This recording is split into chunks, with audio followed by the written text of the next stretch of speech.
Hey guys, Coach Ben Lee here, just checking in, day 10! Hope you're getting excited as me, that's why I'm upside down! Ha! No, just kidding guys, hang on a sec. Alright, so this video blog, guys, is a little bit more serious than the rest, and the reason being is I want to talk about food restriction and self-sabotaging when it comes to nutritional behaviors. So often what we find when people are starting out with their diet, with their clean eating, they might last for a couple of days. They might not see the results that they want to see. So what happens is they might have a binge. Okay, so just going to talk a little bit about that and my strategies that I use to sort of stop with the self-sabotaging, to also help with sort of to overcome those sugar cravings as well, because we want to be able to, everything that we're learning so far, we want to be able to implement that and see really good results without sort of undoing our hard work. So first and foremost, now when it comes to dieting, okay, and leaning down, we all agree that we have to make some sacrifices, okay, to see the results, because often we've been having many cheat meals. Okay, so cheat meals are great if you're lean enough to have them. Okay, now if you're not lean, if you're not sitting pretty close to where you want to be, then cheat meals can be quite detrimental to your results. And the reason being is because your body just can't handle that hormonal response from the increase of calories. Okay, because like I spoke in the previous podcast about, most clients come to me and they're insulin resistant, so they're not managing their carbs very well, or they may be unusually sort of leptin resistant, so their metabolism isn't functioning as best it can as well. So if you have an increase in calories and thermogenesis within your body can't handle that increase of calories, then and in conjunction with the increase of blood glucose also from the cheat meal, it can set you back a few days, and then you're wondering, well, I've been so perfect, I had a cheat meal, why haven't I seen the results? My coach told me I could have a cheat meal, everyone else told me, cheat meals are okay. The cheat meals are fine, okay, if you're at a point where your body can handle the cheat meal. So some of the strategies that I use to sort of, help guys stay on track is, once the body starts to sort of recognize that, yep, we want to change this set point, our homeostasis point, where our body's sort of been kicking about and doesn't want to shift from. So once we've started to see a shift, we've dropped, 3 to 4 kilos and the weight's coming off, or the body fat's starting to decrease. What I like to do is put in some dark chocolate, okay, into the equation. And the reason why we put dark chocolate in there is because dark chocolate has numerous benefits. Okay, so it's high in fats. It's full of antioxidants and things like that, with the cocoa in there as well, and so it just helps with those sugar cravings. So it's a really good sort of bit of food to add into the diet, and it gives you something to sort of look forward to as well. Something to sort of you're still treating yourself, you're still allowing yourself to sort of enjoy foods and things like that. We all know how much girls love chocolate. So what we want to do is, depending on where your standing point is we might add in like half a block, okay, of dark chocolate, okay.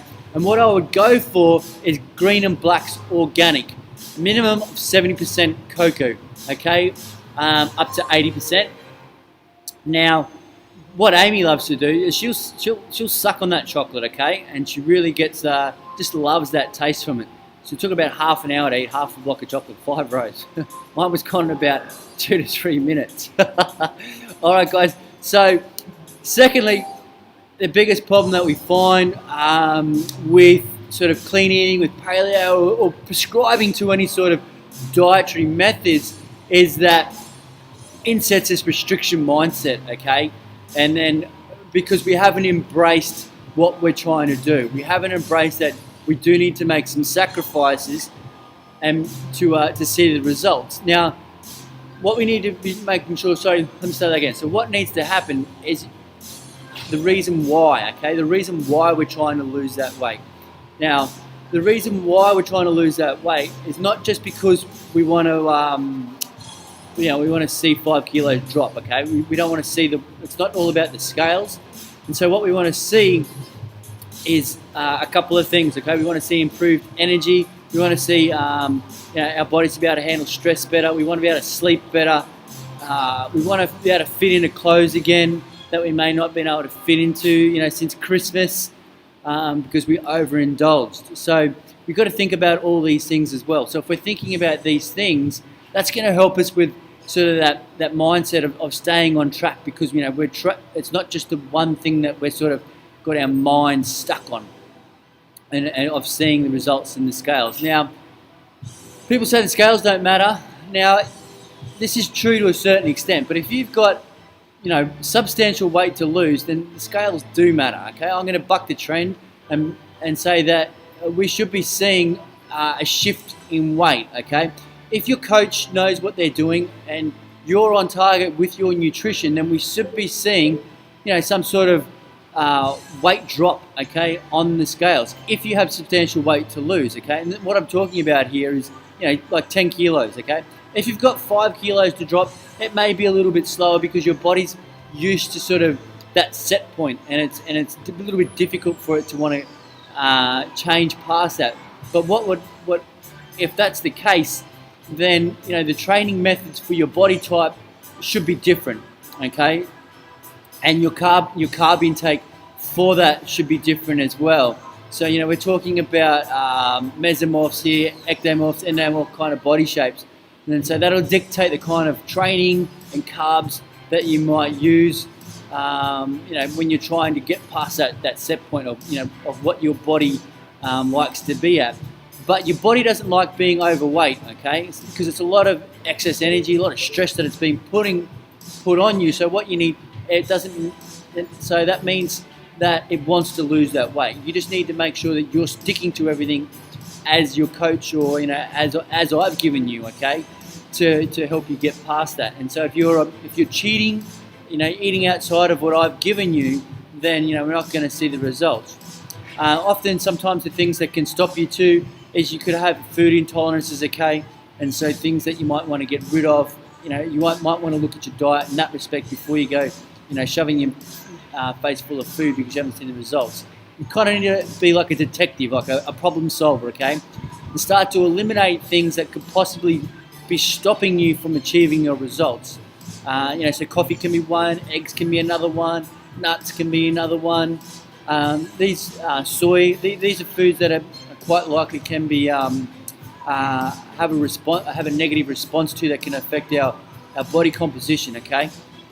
Now, with all that being said, so these are the strategies that that we're looking to improve, so that we stop ourselves from self-sabotaging, and so that we can sort of curb those sugar cravings. So to curb the sugar cravings, we're implementing a bit of dark chocolate once or twice a week, okay, into our diet, which is going to help with sort of maintaining that normalcy in our diet, and so that we don't feel like we are being heavily restricted within our diet.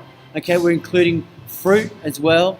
We're trying to keep a balanced diet by rotating different foods, so that we're not constantly eating the same thing over and over, because obviously that's going to bring in like a restriction mindset as well, okay?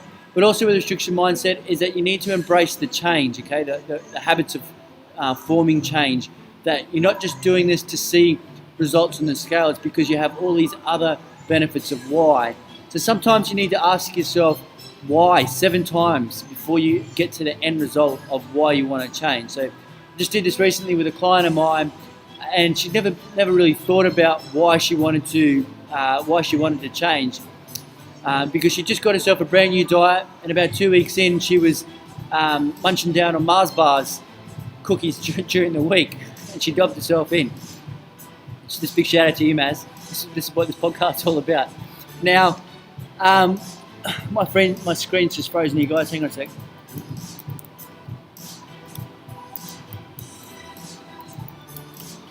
Okay, I'm back on. All right, so what I've been talking to Maz about is, setting some goals, setting some targets. So some short-term, some long-term goals. So she set herself that she wants to get a photo shoot done in 6 months. There's a short-term goal, and she wants to improve her lifts in the gym. She wants to be able to do chin-ups. She wants to be able to deadlift, double her own body weight. Things that are going to help empower her to keep pushing herself in the gym. Okay, so we're encompassing everything about health and fitness. It's not just purely our mindset's not purely on the result of losing weight. Okay, we're looking at the bigger picture and what comes from improving our lifestyle. Okay, and obviously not pigeonholing yourself into this is the method that's going to get me results. Okay, there's no one method that's going to help you get results. It's about being diligent with your diet, making the small sacrifices so that you can see the results, okay? And sticking to it. And if you're not seeing the results, then, like I said, becoming that diet detective with yourself or with your coach, and start to find the things that might be stopping you from seeing the results, okay? Now, this was one of my problems, and what I ended up doing was, like I've said in the previous podcast, I went and got a blood analysis done to find out the things that were holding me back, okay? And I tried numerous things before that, and now we found out what it was, and that was being a bad liver function, which was affecting my thyroid, which was affecting my metabolism. Okay, all right, guys. So that's Ben Lee, and I'm out. Oh, sorry, guys. So we're going to touch on training next week, our next podcast, next video. All right.